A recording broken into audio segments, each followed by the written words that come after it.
los hombres conmigo. Tú eres santo, poderoso, eres digno de alabar. Quiero amarte y escucharte y seguirte. Con mi canto te alabo, mi rey, eres digno, yo te amo, te adoro y te postro ante tus pies.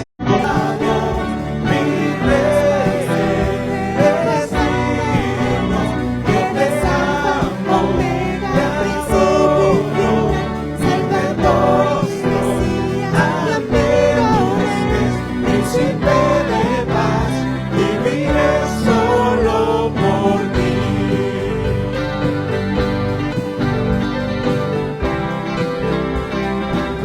Hombres, tú eres santo, poderoso, eres digno de alabar. Quiero amarte y escucharte y seguirte hasta el final. Con mi canto te alabo, mi rey, eres digno, yo te amo, te adoro, príncipe postro ante tus pies. Con mi canto te alabo, mi rey, eres digno, yo te amo, te adoro,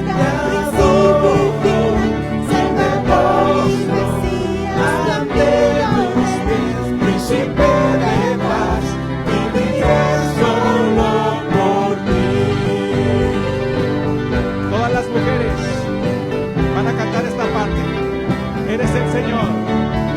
Eres el Señor de la creación, tú el gran yo soy, poderoso Dios, eres Emmanuel, gracia y salvación, príncipe de paz, nuestro Redentor, Rey de reyes tú, sobre todo Dios, reinarás por siempre, no nos queremos, tú eres Alfa, Omega, principio y final, Salvador y Mesías, Ante tus pies, príncipe de paz, viviré solo por ti.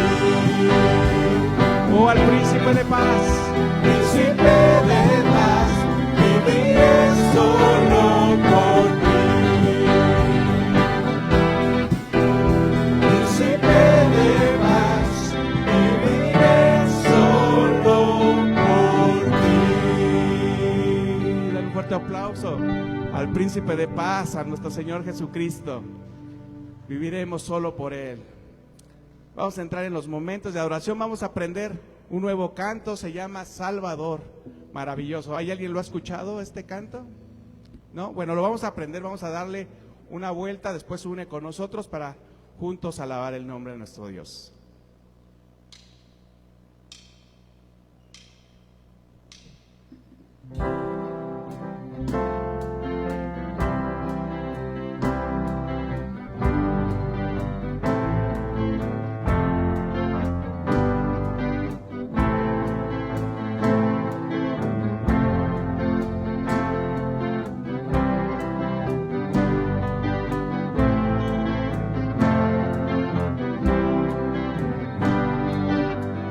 Cantemos juntos.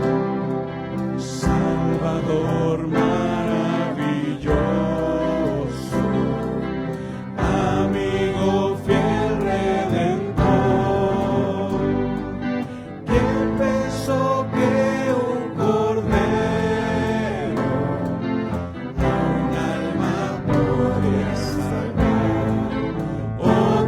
salvaste a un alma, Señor. Amigo, gran consejero, danos tu espíritu hoy. Tu esperanza ofreces a un corazón con dolor. Oh, esperanza ofreces, Señor. Cantemos el coro. Tú eres al que alabamos, tú eres al que adoramos, das sanidad y das gracia a un corazón con dolor. Llenas de gracia al alma, Señor.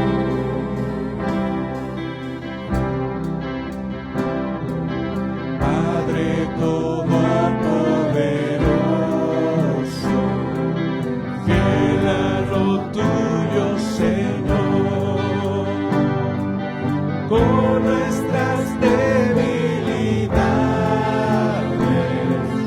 nos postramos ante ti, ante tu trono vamos a adorar. Tú eres al que alabamos, tú eres al que adoramos, das sanidad y das gracia a un corazón con dolor. Llenas de gracia al alma, Señor. Cantemos el coro. Alábale. Tú eres al que alabamos, tú eres al que adoramos, das sanidad y das gracia a un corazón con dolor. Llenas de gracia al alma, Señor. Cantemos el coro una vez más.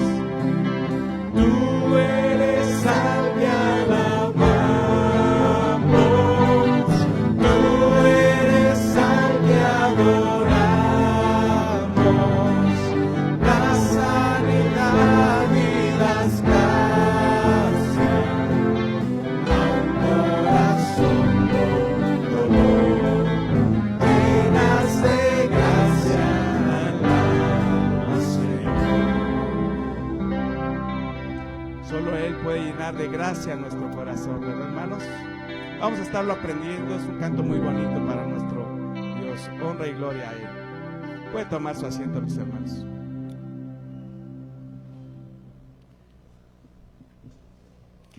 Bien, hermanos, pues vamos a continuar con nuestro programa. Es el tiempo de la predicación. Le voy a invitar a nuestro hermano Francisco Débora, nuestro pastor, que pase.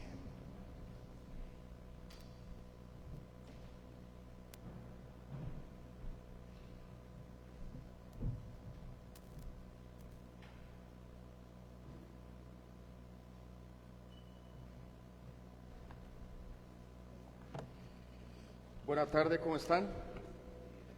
¿Están? Sí, sí, están. Dije, ya llegó el arrebatamiento y me quedé. No, sería triste. No, bueno, estamos avanzando bien en la carta a los romanos y obviamente siempre es un desafío continuar con estos textos.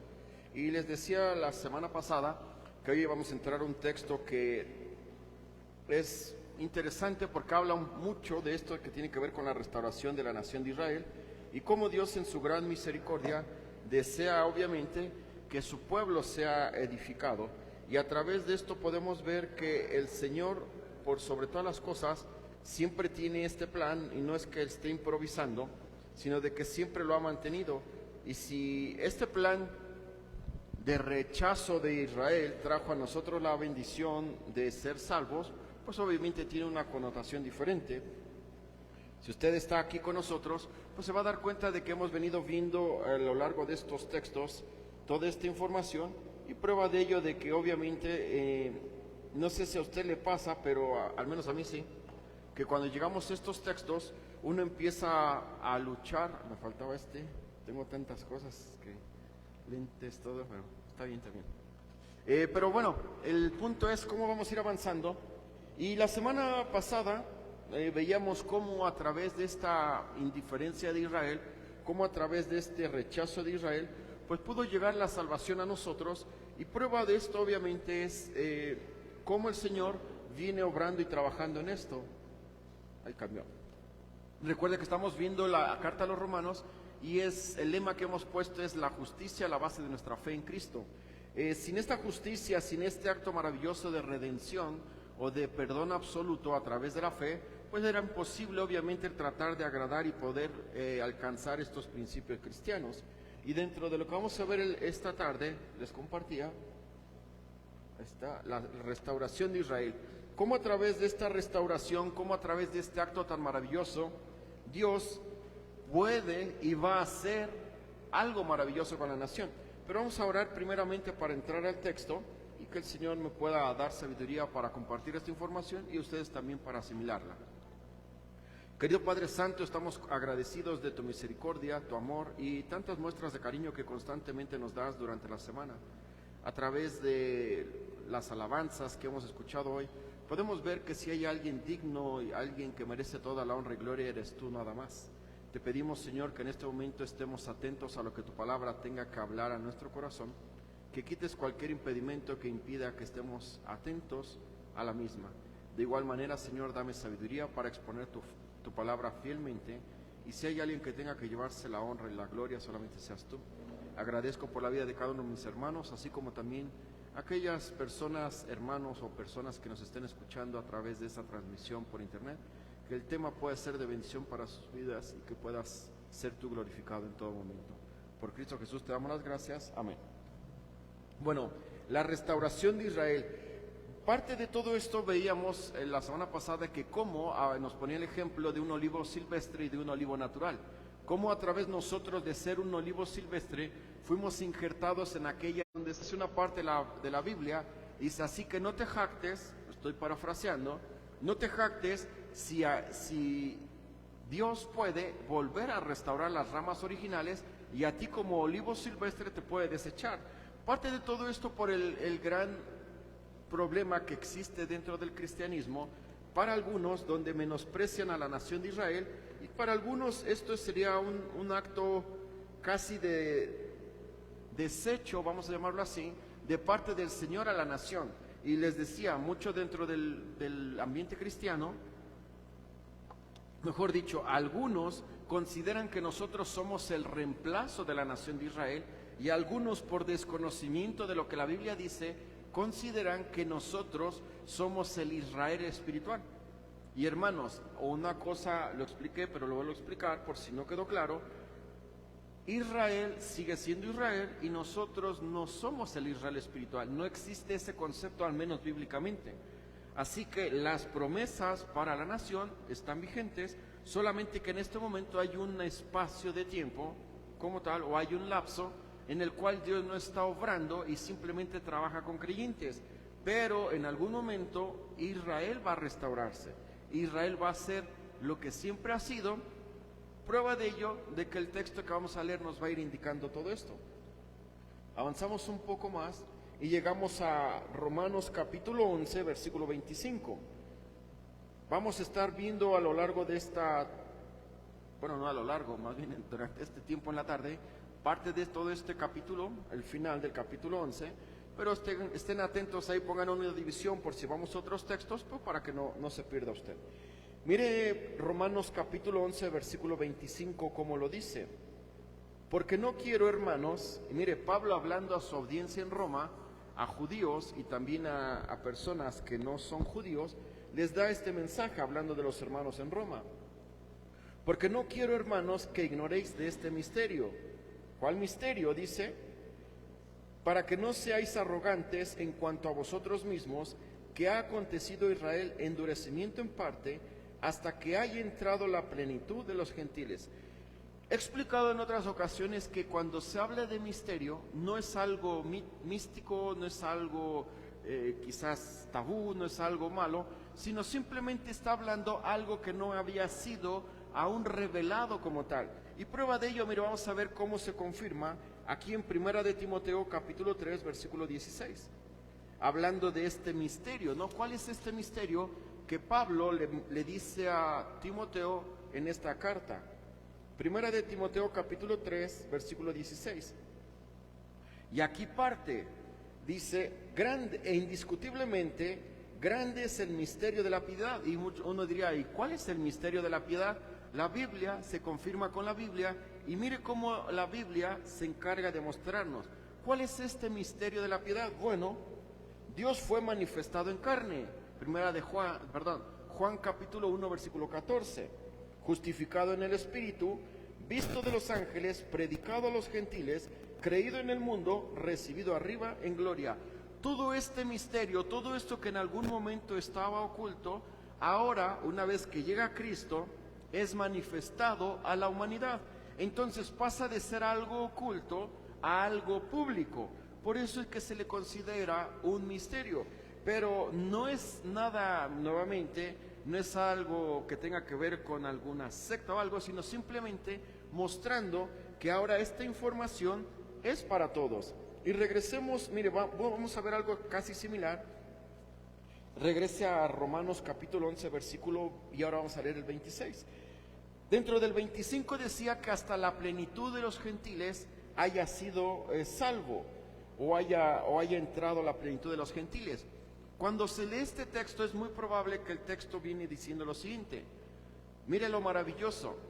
Dios dice, una vez que todos los gentiles, es decir, todos los que no son creyentes, no son judíos, sean salvos, allí en el número de Dios, eso es claro, para nosotros no tiene sentido, porque estamos tratando de entender a un Dios puro, santo, imperfecto, desde una mente terrenal y pecadora. Pero el Señor dice a través de las palabras de Pablo, una vez que todos los gentiles hayan sido salvos, entonces regreso a trabajar con Israel. Entonces no es que esté olvidado, sino simplemente hay un lapso. Mire versículo 26 de Romanos capítulo 11. Una vez que estos gentiles hayan entrado, mire, dice el siguiente texto, y luego todo Israel será salvo, como está escrito, vendrá de Sión el libertador, que apartará de Jacob la impiedad. Vea cómo Dios mismo establece, una vez que termine con los que no son de mi nación, que son los gentiles, regreso a los que siempre han sido. Por eso que no hay diferencia, y por eso que no podemos tomar un lugar que Dios no nos ha dado. Israel sigue siendo Israel, y nosotros somos la iglesia, la esposa o el cuerpo de Cristo, pero no somos un reemplazo. Está trabajando por misericordia con nosotros, pero no es que seamos mejores que ellos, es por pura gracia. Mire Isaías capítulo 59, versículo 20. Isaías capítulo 59, versículo 20. Recuerde que si yo le digo otra cosa que no es, usted ponga atención acá, y ahí, esto no se equivoca, yo sí, esto ya creo que está bien, pero bueno, puede haber excepciones. Isaías capítulo 59, versículo 20, mire, dice así: y vendrá el Redentor a Sión, y a los que se volvieron de la iniquidad en Jacob, dice Jehová, y este será mi pacto con ellos, dijo Jehová, el espíritu mío que está sobre ti, y mis palabras que puse en tu boca, no faltarán de tu boca, ni de la boca de tus hijos, ni de la boca de los hijos de tus hijos, dijo Jehová, desde ahora y para siempre. Se vuelve a restaurar esta relación, vuelve a darse esta cercanía, y sigue el trato entonces una vez más con la nación de Israel. Versículo 27, mire, dice también algo similar: y este será mi pacto con ellos cuando yo quite sus pecados. ¿Cuándo se va a volver a dar todo esto? Mire, interesantemente, todo esto se da al final de la tribulación. Una vez que pasa todo este proceso, vuelve a restaurarse la relación con Israel. Es cierto que en la tribulación, los 144,000 que son judíos, que evangelizan y son los únicos que tienen esta capacidad de predicar el evangelio como lo entendemos ahora, son aquellos que una vez que empiezan a predicar el mensaje y una vez que se termina este periodo, vuelve a restaurarse la relación con la nación de Israel. Es decir, hay un tiempo específico. Hebreos capítulo 8, versículo 12, miren. Hebreos capítulo 8, versículo 12.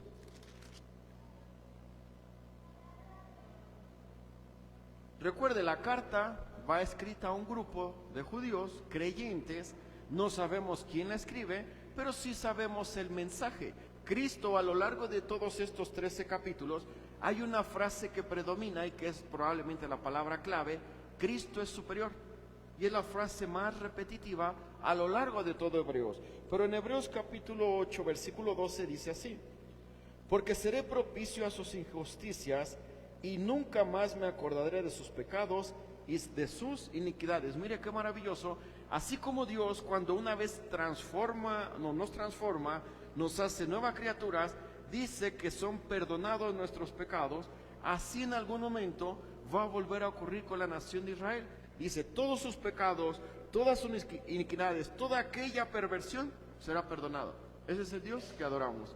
Ese es el Dios que puede tener esta capacidad y en el cual puede pasarnos de muerte a vida y que puede pasarnos a tener esta relación y que puede transformar estos corazones. Ese es Dios. Pero si avanzamos un poco más, llegamos a Romanos capítulo 8, Romanos capítulo 11. ¿Se avanzó?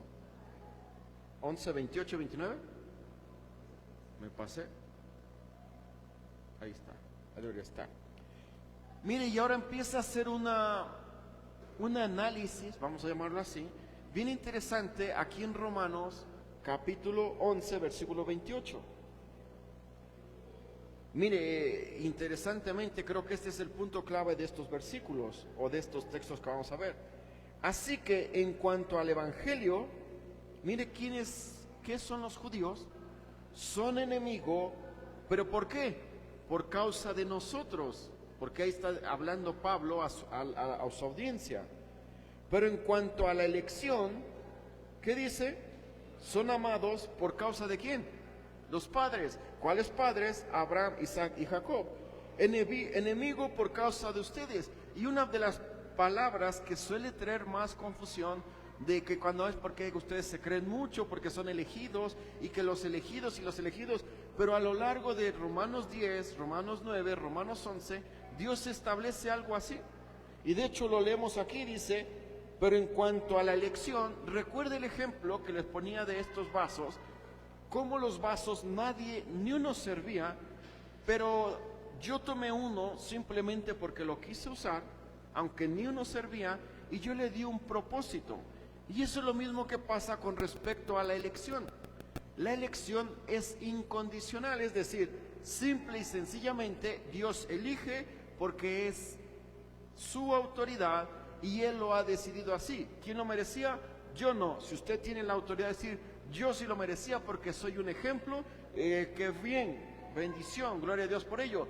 Yo no merecía esto, pero logro entender y les he compartido el tema que a mí me causa más revuelo personalmente, es por qué me eligió a mí y por qué Dios me preparó para algo, por qué me predestina para algo, por qué pone un propósito en mí.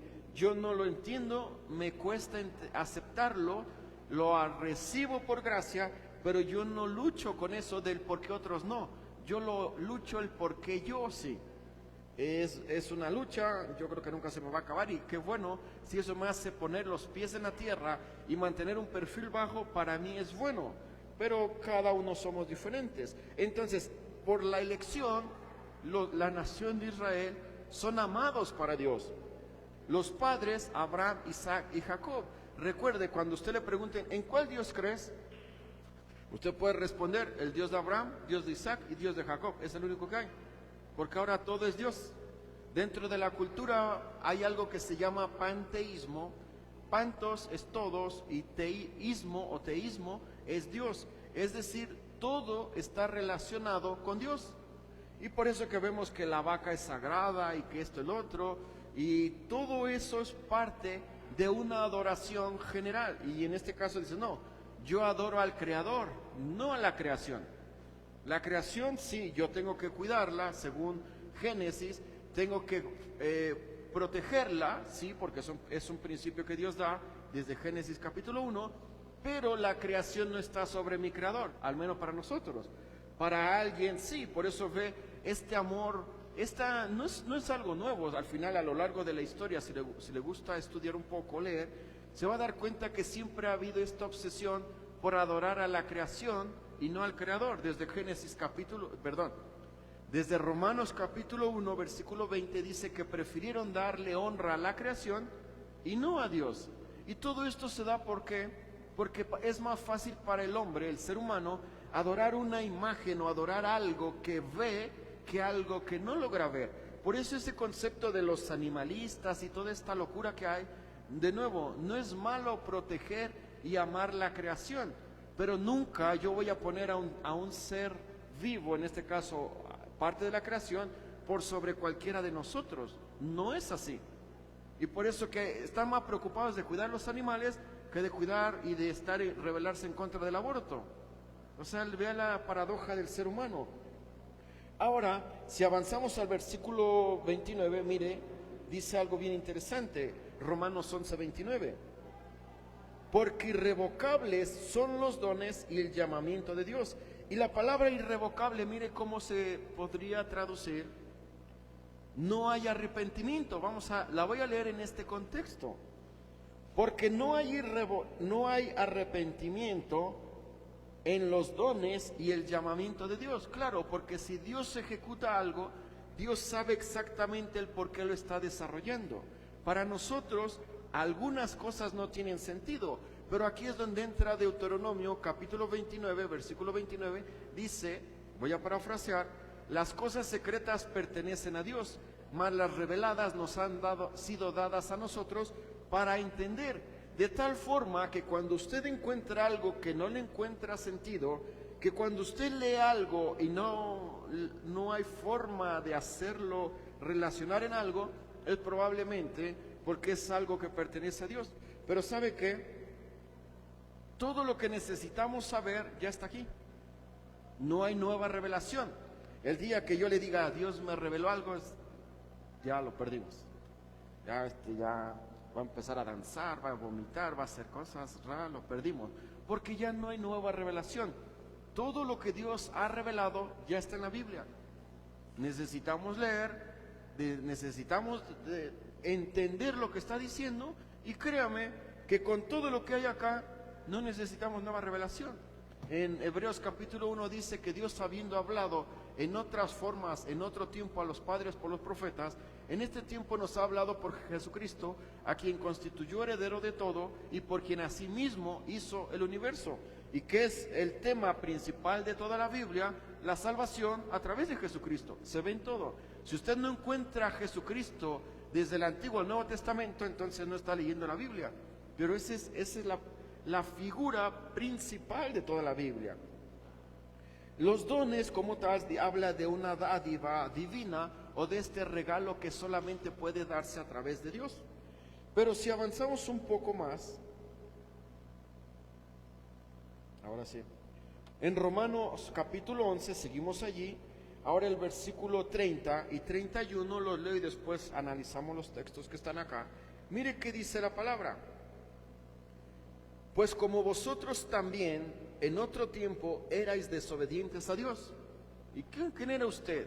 Recuerde que anteriormente el mismo capítulo 11 nos decía que en Adán todos hemos muerto, pero en Cristo todos hemos sido vivificados. Y lo explicaríamos de la siguiente manera. Cuando uno nace, el bebé más tierno, el más hermoso, como usted lo quiera ver, ese bebé sabe que ya está contaminado con pecado. Ese bebé nace pecador, pero una vez que tiene conciencia de lo que es el bien y el mal, este bebé que nace pecador se transforma en pecador. Y una vez que cuando este niño o este bebé no tiene conciencia y muere, va a la presencia del Señor, porque la sangre de Cristo, la muerte de Cristo, es suficiente para darle este perdón. Pero este bebé, cuando va creciendo y tiene conciencia, si llega a morir y no recibió a Cristo, él es responsable ante el Señor. Por eso que desde temprana edad, la escuela dominical es cierto que surgió como un método para enseñar a los niños en Inglaterra a leer, y como había muchos huérfanos, se les daba de comer, y de ahí surge el concepto de escuela dominical. No es malo que se tenga escuela dominical de adultos, está bien, no es malo, pero el propósito fue trabajar en estos niños que en Inglaterra estaban huérfanos y no tenían de comer, no sabían leer, y de ahí surge. Y bueno, es un buen principio que a lo largo de la historia se ha establecido, y es importante, claro, pero hay que evaluar si estas decisiones de estos niños son emocionales o son decisiones espirituales. Si es algo emocional, llega a la universidad y se pierden. La universidad no los ganó. No, es que no tenía bases, no tenía un cimiento, no tenía un fundamento, y por eso que la universidad así los gana. ¿Y cómo si creció, era tan comprometido, hablaba tan bien de Dios y lo perdimos? No tenía bases. Era un fundamento etéreo o aparente, pero la realidad un poco de viento, un poco de movimiento, y se perdió. Y muchas veces, o algunas veces, estos jóvenes nunca más regresan a la iglesia. ¿Falló la iglesia? No, porque la relación es personal. Por eso que oremos por estos niños, oremos que este mensaje caiga y que este mensaje dé fruto, y que evaluemos, digamos, si es creyente, y sigamos fortaleciendo. Por eso que están los jóvenes, mande a sus hijos a los jóvenes. Si usted no los está preparando, van a llegar a la realidad de donde se encuentren, se los van a comer. Y es parte de esto, es la labor de la iglesia, preparar a los diferentes grupos con este fundamento que es la Biblia. Entonces, nacemos pecadores, y una vez que pasamos a tener conciencia, nos convertimos en pecadores. Y mire, vuelvo a leer Romanos 11:30, la segunda parte que no he leído. Voy a leer desde el principio, mejor dicho. Pues como vosotros también en otro tiempo erais desobedientes a Dios, pero ahora, mire qué hermoso lo dice Pablo, habéis alcanzado misericordia. ¿Por quién? ¿Y quiénes son ellos? Los judíos. Dice, mira lo hermoso si no lo has entendido. Tú eras un desobediente, al igual que lo fue la nación de Israel. Pero por la desobediencia de ellos, Dios trabajó contigo. Logra darse cuenta del gran amor de Dios al decir, estos no son mis hijos, estos no merecían nada, pero como yo puedo hacer cambios, a estos que no pertenecían, voy a injertarlos en el olivo. Ese es usted y ese soy yo. Por eso que cuando uno entiende de dónde pasamos, cómo era nuestra condición, cuál era nuestra realidad, hay gratitud hacia Dios. Y puede ser que le pase lo peor, porque son circunstancias. Puede ser que usted experimente cosas fuertes. Leíamos 1 de Pedro, del 6 al 11, dice que la prueba se prueba con fuego. La fe se prueba con fuego. ¿Por qué? Porque es la única forma de evaluar si nuestra fe es efímera, se evapora, o si nuestra fe es real. No es porque Dios no va a poner circunstancias para avergonzarlo y que usted salga corriendo y se vaya de aquí y dice, nunca más me acerco al cristianismo. Dios no trabaja así. Cuando Dios pone una prueba, está permitiendo ver hasta dónde vamos a actuar. Pasa la prueba y dice, ya entendí, ya ahora sé. Así como Job decía, de oídas te había oído, mas ahora mis ojos te ven, por tanto me acercaré y te adoraré. Dice, ahora yo sé que todo lo que dices de mí es cierto, porque esto era complicado, pero resististe por tu fe. Pero aquellos que llega un problemilla, aquellos que experimentan algo y se van, dice, bueno, era un prosélito, fue más fuerte este acto humano, esta circunstancia humana, que debilitó su fe. ¿Perdió su salvación? No. Quizás nunca fue creyente. Por algo Dios permite estas circunstancias. ¿Cuál ha sido su reacción ante una prueba dura? ¿Quejarse? ¿Maldecir a Dios? ¿Reclamarle? ¿Reprocharle? ¿O decir, Señor, no entiendo el porqué de esta situación? Es más, no sé si es una prueba o es causa de mi pecado, pero de algo estoy seguro. A pesar si es de mi pecado, tu misericordia es grande y me vas a poder ayudar a salir de esto, aunque va a haber consecuencia. Pero si es tu prueba, tú no me vas a dejar caer. Ese es Dios. Y es en uno o en otro lado estamos. ¿Es causa de tu pecado o Dios está probando nuestra fe? Algo va a ocurrir. Y aquí lo experimenta. Él dice, si la desobediencia de ellos les trajo salvación a ustedes, mire, ve que dice el 31, así también estos, los judíos, ahora han sido desobedientes. ¿Para qué cosa? ¿Por la qué? Si me están leyendo, vamos al 31. Romanos 11:31, no se pierda. Hoy está más Biblia y creo que voy a hablar menos para que no se me distraiga. Así también estos, los judíos, ahora han sido desobedientes. ¿Para que por la qué cosa? ¿De quién? Concedida a vosotros, ellos también alcancen misericordia. Miren, logra darse cuenta, Dios dice, ok, te estás rebelando, no estás obedeciendo, estás haciendo lo que quieres, está bien, no importa, voy a trabajar con ellos. Pero dice, si así como ellos se rebelaron, ustedes alcanzaron misericordia, ¿cuánto más cuando ellos obedezcan van a alcanzar la misma misericordia que ustedes? ¿Se dan cuenta cómo Dios tiene un trato igual tanto con judíos como con los que no somos? Ese es Dios. Por eso que cuando a mí me da tristeza, no me molesta, me da mucha tristeza, cuando dices que Dios es injusto. Porque hay tantos niños que no tienen que comer, hay tantos niños que no tienen ni dinero, hay tantos niños que no tienen casa, y empiezan y yo le digo, ¿tú has pasado hambre? Yo no. Por lo que veo, tú tienes ropa, entonces no estás desabrigado. Tienes casa, ¿no? Ah, sí. ¿Tienes auto? 2.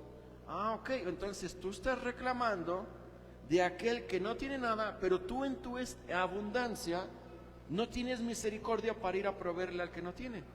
Es fácil quejarse de Dios, es fácil menospreciar a Dios y es fácil reclamarle a Dios. Le digo, cuando tú estés en la misma condición de ellos, que ellos son mucho más inocentes y más justos que tú, entonces podrías hablar.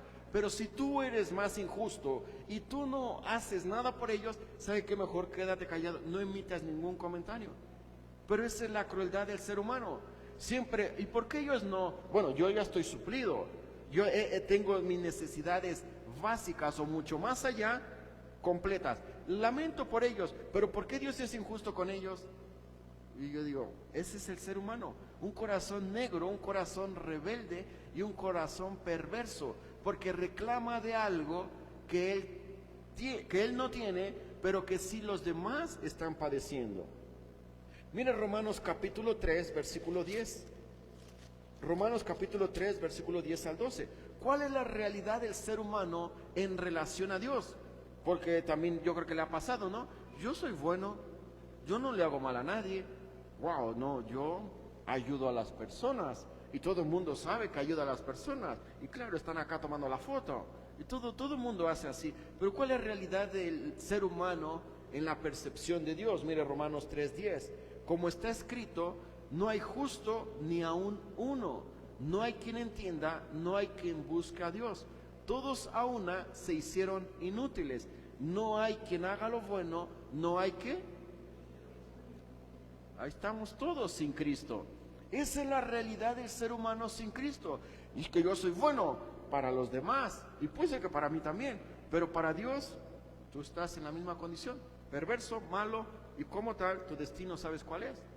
Mire Romanos 5:8, otro hermoso texto, y vamos a ir, traté de no usar tanto romano que hemos venido estudiando, pero me fue imposible no hacerlo por ¿cómo podría ser la palabra? Por lo explícitos que son los textos y que nos confirman muchas cosas. Romanos 5:8, mas Dios muestra su amor para con nosotros, en que siendo aún pecadores, Cristo murió por nosotros. ¿Se da cuenta? Dice, no lo merecías, pero como no se trata de ti, ni si eres judío o si eres gentil, sino se trata de mí, y toda la honra la recibo yo, gentil y judío, ambos los puedo hacer salvos. Ese es Dios. Mire, Primera de Timoteo 1, versículo 12. Primera de Timoteo capítulo 1, versículo 12 al 14. Pablo presenta su testimonio. Pablo expone su realidad. Y Pablo, mire cómo se veía a sí mismo. Doy gracias al que me fortaleció, a Cristo Jesús, nuestro Salvador, porque me tuvo por fiel poniéndome en el ministerio. ¿Y cómo era Pablo? Mire, habiendo yo sido antes blasfemo, perseguidor e injuriador, mas fui recibido a misericordia, porque lo hice por ignorancia en incredulidad. Pero la gracia de nuestro Señor fue más abundante con la fe y el amor que es en Cristo Jesús. Mire, el propio Pablo dice: yo era un blasfemo, porque yo perseguía, yo asesiné, yo mandé gente que estaba convencida de esto, yo los capturé, los envié y fueron muertos. Y dice: si Dios tuvo misericordia de mí, teniendo este currículum tan malo, tan indigno, y me hizo su hijo, ¿qué puede esperarles a ustedes? Yo no he mandado a nadie a la cárcel, podría alguien decir, qué bueno. Yo no he mandado a nadie a matar, qué bueno. Pero no obstante hay algo que te aleja de Dios, que es el pecado. Pero yo no he hecho nada indebido. El no creer, la incredulidad, es el pecado que lleva a las personas al infierno, o es el pecado confesado y la fe la que nos lleva al infierno. Juan 3:18 dice: el que en él cree no es condenado. Pero el que no cree ya ha sido condenado porque no ha creído en el nombre del unigénito Hijo de Dios. El pecado que lleva a la humanidad lejos de Dios es la incredulidad, es la falta de fe. Y hermanos, el hecho de que usted está acá, el hecho de que usted venga frecuentemente, o que usted no se pierda una reunión, el hecho de que usted lea su Biblia, el hecho de que usted ore, no le garantiza nada. Porque todo esto es por fe. Y la fe desarrolla frutos que todos vamos a ver y decir: sí, este creyente.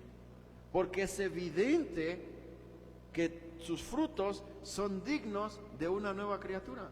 Pero si no hay frutos, si no hay evidencia externa que se produce de algo interno, no se va a ver. ¿Por qué no logro ver frutos en esta persona? ¿Por qué él me habla de Dios? ¿Y por qué veo que está en la iglesia, pero como que algo no está bien? No logro ver esta evidencia de cristianismo. Quizás todavía usted es un prosélito. Usted es un convencido de que esto es bueno, pero no es un convertido de que esto es lo mejor. Hay una gran diferencia entre ser convencido y ser un convertido. El convencido dice: no, pues yo voy a la iglesia porque ahí algo voy a obtener. Y quizás su conciencia le hace creer que eso es suficiente. Pero el que ha sido convertido, el que ha rendido su vida a Cristo, dice: aunque Dios a partir de ahora, aunque no me diera ninguna bendición extra, con el puro hecho de ser salvo es suficiente. No pedimos más. Y siempre el Señor dice: pero como no se trata de ti, yo te voy a dar bendición tras bendición tras bendición, porque yo quiero hacerlo. Y prueba de ello, véalo usted. Dios hace este acto maravilloso y le provee de algo y le bendice, y siguen las bendiciones. Y dice: Señor, creo que estás impresionándome de más, pero yo no te estoy impresionando a ti, y estoy en deuda porque me das tanto y yo no te doy lo mismo. Y eso surge de un corazón honesto y de un corazón arrepentido que entiende la grandeza de Dios y la ineficiencia del ser humano. Y eso se llama gratitud o honestidad, como lo quiera ver. Honestidad, porque decir: si te amara la tercera parte así como tú me bendices, sería otra persona. Pero eso es personal. Gracias a Dios que no necesitamos hacer una evaluación, pero el desafío es: ámelo, no se desvíe del Señor. Esto es lo mejor. Mire Gálatas 3:28. Gálatas capítulo 3, versículo 28.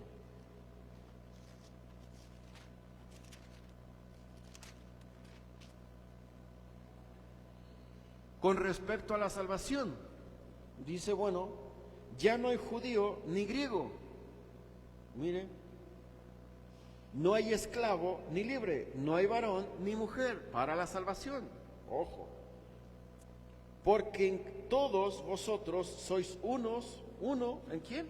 En Cristo Jesús. Por eso que en este tiempo Dios no tiene un trato especial con unos y tiene un trato especial con otros. Dios dice, eres creyente, entras en el grupo. Algún momento regresaré con Israel, pero en este momento solo existe un solo grupo. Y por eso que hay judíos que se les llama judíos mesiánicos o judíos cristianos, son igual que nosotros. Puede haber hindús o gente nacida en la India que son creyentes, sí, pertenecen igual. No hay nacionalidades, como tampoco hay diferencia entre hombre y mujer, porque Dios lo ha establecido así.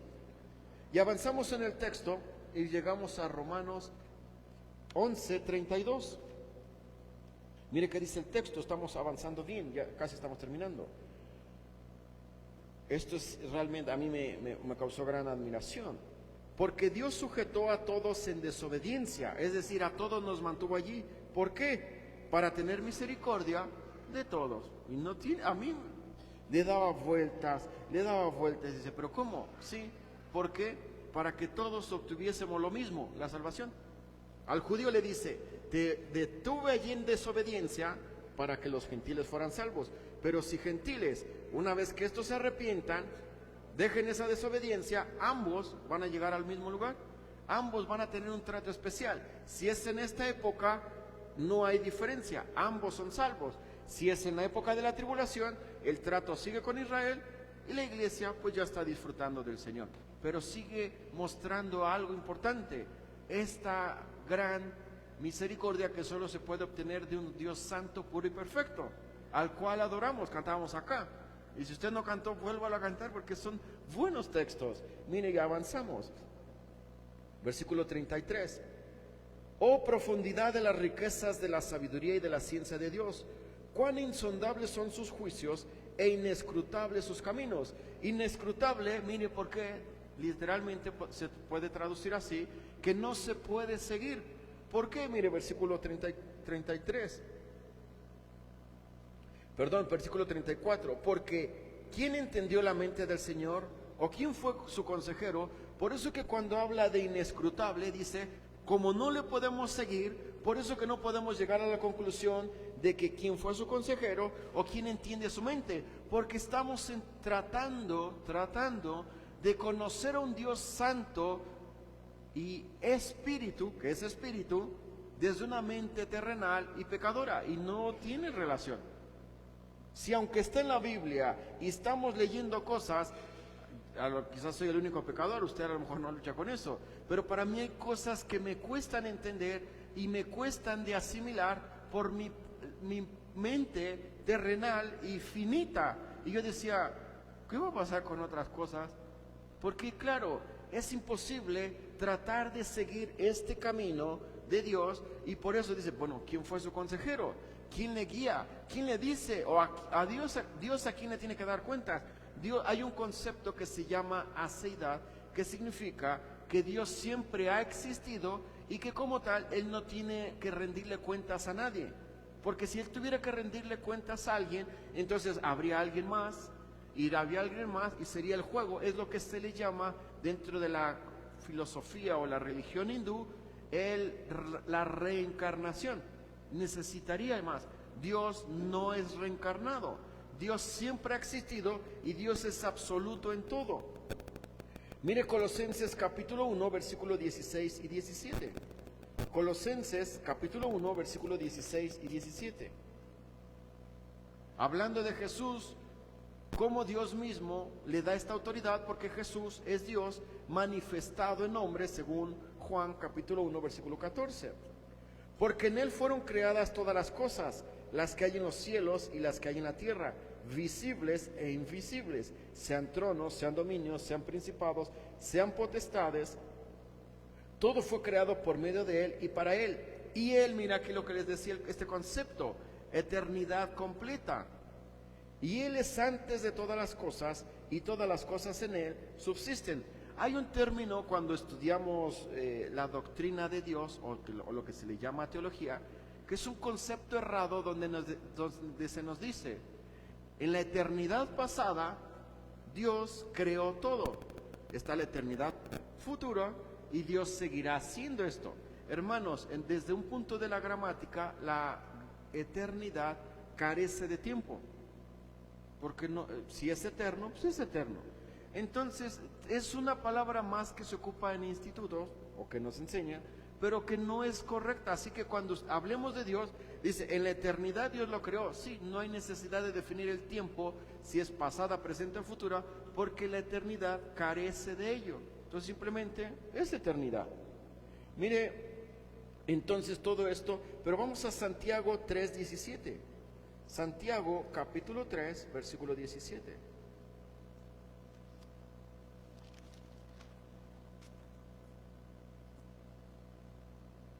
Y esto es maravilloso, bueno, a mí me llamó mucho la atención. Pero la sabiduría que es de lo alto es primeramente, ¿qué dice?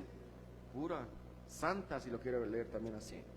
Después, pacífica, amable, benigna, llena de misericordia y de buenos frutos, sin incertidumbre ni hipocresía. ¿Y quién puede tener esta mente? ¿Solo Dios? ¿Quién puede poseer todas estas características? Dios. Porque nuestra mente no es santa, pura, perfecta, sin hipocresía, no es, porque somos seres humanos. Y es cierto que somos, Colosenses nos habla de esta nueva naturaleza, Corintios nos habla de esta nueva naturaleza, y es cierto que en el ser humano hay un lado material y un lado espiritual. El lado material es el que nos lleva a hacer aquello que no queremos, es el pecado. Pero el lado espiritual, el que nos motiva a hacer lo correcto, de tal forma que leíamos en Romanos 7 del 14 al 25, hay una lucha. Y dice, ¿por qué con la mente quiero servir a Dios, pero con mi cuerpo hago el pecado? Porque es una lucha. Dice Pablo, termina, miserable de mí, ¿quién me librará de este cuerpo de corrupción? Bueno, mientras, ¿sabe cuándo el hombre deja de pecar? Cuando pasa la presencia del Señor. Cuando aquellos hermanos que han muerto en Cristo y están disfrutando la presencia del Señor, están completamente perdonados por su fe, obviamente, pero están libres de todo esto que nosotros seguimos luchando. Mire, avanzamos en el texto. Job capítulo 38, y es un texto interesante, cómo el Señor le responde a Job, y Job está sufriendo. Job se encuentra en un gran sufrimiento. Muchos hablan de que la esposa de Job y hablan cosas malas de la esposa de Job, pero yo digo, sí, pero yo me imagino, no lo dice la Biblia, quizás la esposa es mi mente, usted me puede sacar sus piedras, no hay problema, pero mi mente pasa, ¿cómo debió haber visto la esposa de Job sufrir tanto a Job, que quizás por eso emite esas palabras, maldice a Dios y muérete? Ver un hombre, porque ella lo conocía, sabía que oraba, sabía que hacía muchas cosas, y verlo ahora en este sufrimiento, mi mente me hace pensar, quizás por eso expresa estas palabras, nunca lo sabré, pero es al menos la percepción que tengo de la mujer, más que hablar mal de ella, quizás ver cómo vio sufriendo a su esposo. Pero bueno, no es el punto. Vamos ahí mismo Job capítulo 38, experimenta todo eso.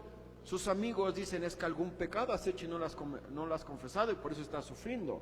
Pero ¿qué ocurre hasta el capítulo 38 del texto de Job? Miren lo que le dice el Señor. Entonces respondió Jehová a Job desde un torbellino y dijo, ¿quién es ese que oscurece el consejo con palabras sin sabiduría? Dios está cuestionando a Job. Ahora le dice a Job, ciñe como varón tus lomos, yo te preguntaré y tú me contestarás. ¿Dónde estabas tú cuando yo fundaba la tierra? Es un texto desafiante. Házmelo saber si tienes inteligencia. ¿Quién ordenó sus medidas, si lo sabes? ¿O quién extendió sobre ella cordel? Es decir, ¿quién la midió? ¿Sobre qué están fundadas sus bases? ¿O quién puso su piedra angular? Cuando alaban todas las estrellas del alba y se regocijan todos los hijos de Dios. Y leo el 8. ¿Quién encerró con puertas el mar cuando se derramaba saliéndose de su seno? Es decir, si puede responderme todo esto, Job, entonces podemos emitir una conversación. ¿Qué estaba haciendo Dios? No estaba avergonzando a Dios, perdón, no estaba avergonzando a Job, sino simplemente mostrando esta autoridad suprema que tiene él de hacer las cosas de acuerdo a lo que él considera mejor. Pero Job, en su mente terrenal, en su sufrimiento, en su angustia, Job dice, sí, claro, ahora entiendo de que tú estás en una esfera tan santa y pura que yo no lo puedo hacer. Y mire Job 41, versículo 11. Le vuelve a hacer otra pregunta al Señor. ¿Quién me ha dado a mí primero para que yo restituya todo lo que hay debajo del cielo? ¿Qué termina diciendo Job? El Señor, perdón, es mío. Todo lo que ocurre es mío. Una de las cosas que más vemos y que probablemente más nos va a costar, a la luz de esto que estamos viendo, es, no sé si le pasa, cuando analizamos el Padre Nuestro. Mire, dice, hágase tu voluntad, así en el cielo, ¿cómo? Como en la tierra. Es decir, cuando usted y yo oramos, Dios ya decidió qué va a hacer. Pero para nosotros es difícil aceptar la voluntad de Dios. Creo que a pesar de que ese texto es una guía, no es una repetición, sino una guía mostrándonos su magnificencia y su autoridad suprema, creo que un buen ejercicio sería, Señor, tu voluntad ya está decidida, tanto en el cielo como en la tierra, para mí, pero yo no sé cuál es. Te ruego que me des sabiduría y mucha fortaleza para aceptarla, porque no va a ser fácil. Va a ser fácil cuando la voluntad de Dios en su oración se cumple y todo va a decir, sí, porque yo oraba por eso y Dios me lo dio. Y claro, todos vamos a estar felices. Pero ¿qué ocurre cuando Dios no te da lo que estás pidiendo? Por eso que hay que orar. Ayúdame a aceptar tu voluntad para mí aquí en la tierra. Algunas cosas van a ser difíciles, algunas cosas van a ser bien recibidas, pero porque yo no entiendo tu proceder. Tú tienes la idea perfecta, yo no. Y de esa misma forma podemos ver entonces que vemos que Dios siempre tiene un trato y una formación con todos. Cuando nosotros entendemos que hemos sido salvos por la rebelión o la rebeldía de la nación de Israel, nos causa tristeza por ello, sí, pero también nos causa, al menos para mí me causa una esperanza, y de decir, si Dios tuvo misericordia de mí, cuán hermoso va a ser cuando tenga misericordia y ellos se arrepientan y vuelvan a ser injertados dentro del olivo que siempre fueron. Es parte de lo que tenemos que hacer, clamar, orar y que Dios sea bendecido en todo. Que el Señor tenga misericordia de nosotros esta semana y no deje de agradecer, no deje de glorificar a Dios y no deje de poner su esperanza en Él. Cualquier cosa, por muy difícil que sea, Dios tiene el control absoluto de todo. Vamos a orar. Querido Dios y Padre Santo, te damos muchas gracias por esta tarde, en la cual hemos podido ver aquí acerca de la restauración que tú vas a tener en un futuro con la nación de Israel. Te pedimos, Señor, que tú sigas obrando en nosotros, pero también que tú puedas seguir trabajando en sus corazones.